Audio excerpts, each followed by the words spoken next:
Yusuf Ahmed's body. We will continue to keep tabs with him in Wajir and we'll bring you the latest. Now, moving on to the corridors of justice, the High Court has consolidated all petitions challenging Rigathi Gachagua's impeachment.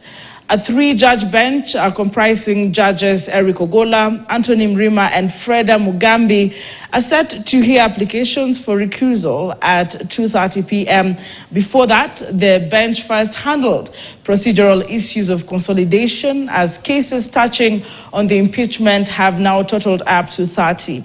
On Wednesday, judges dismissed an application by Gachagua's legal team and other petitioners who were challenging the validity of the appointment by Deputy Chief Justice Philomena Mwilu to hear some of these cases.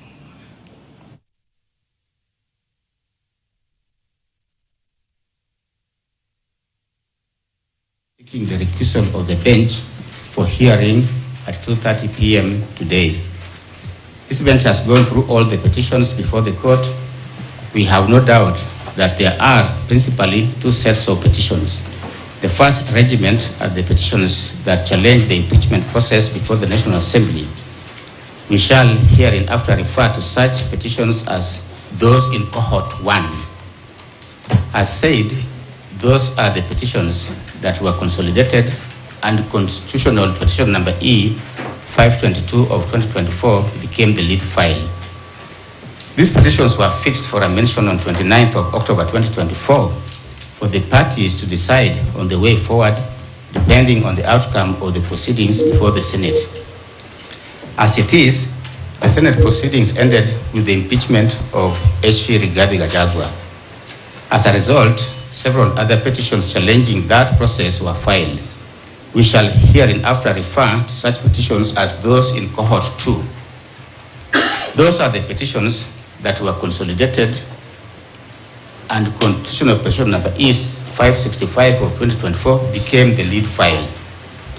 Having considered the nature of the petitions before us and with a view of conducting those proceedings in an orderly manner, we hereby issue the following further directions. 1. All the petitions shall forthwith be dealt with as those in cohort 1 or cohort 2, respectively. 2. Court shall, pursuant to Rule 17 of the Constitution of Kenya Protection of Rights and Fundamental Freedoms, Practice and Procedures, Rules 2013, on its own motion, consolidate any other petition referred to this bench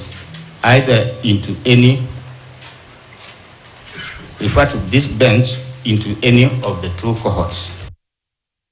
Well, those are the proceedings earlier on this morning from the Milimani Law Courts. And in that regard, let us now link up with our reporter, Fred Kagonye, who is, of course, still at the Milimani Law Courts, for a live link on the day's proceedings. Good afternoon, Fred. Please bring us up to speed. We understand that the courts will resume at around 2:30 this afternoon. What's new? Thank you very much, Anki. We are coming to you live from the Milimani High Court, where we are in the courtroom where a three-judge bench has been hearing petitions that seek to stop the ouster of impeached Deputy President Rigathi Gachagua. And in this courtroom, we've been here since Tuesday, And today in the morning, what happened basically was the consolidation of all the petitions that had been filed to try. There were those petitions that were filed before as the impeachment process was ongoing and even after the impeachment process concluded, and they have been categorized into two. So basically what was happening in the morning was the consolidation of all these files, because a number of cases were filed at different courts here at the Milimani High Court and then at Kirugoya and other courts as well. So these cases have been categorized into two categories. One is the cases that were filed while the impeachment process was ongoing at both the National Assembly and the Senate. And then the second cohort is that of the cases that were filed after Rigathi Gachagua was impeached as the Deputy President. That is what happened in the morning. The session was not long. It was a short one. But we saw an application from the respondents led by the Senate Speaker, Senate lawyer, that is Professor Tom Ojienda, who's also the Kisumu senator. And among the many things that they want as the bench comes to sit in the afternoon at 2:30, where they're supposed to hear an application by the petitioners seeking to have them recuse themselves. That is 3 judges, Dr. Frida Mugambi, Anthony Murima, and Justice Eric Ogola, who is the presiding judge. The petitioners basically want them to recuse themselves. They're accusing them of biasness.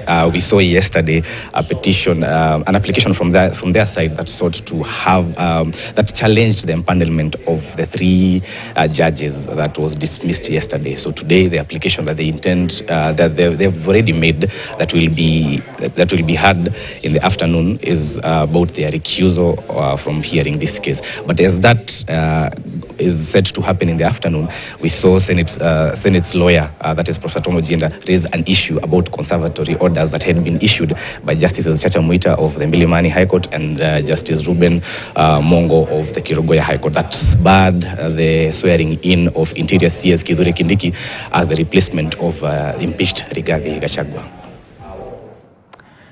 Well, thank you very much, Fred Kagonye, all the way from the Milimani Law Courts. We look forward then to that development this afternoon in as far as the case on the Deputy President impeachment is concerned. We take a very short breather. There's still more to come on the news desk after this break.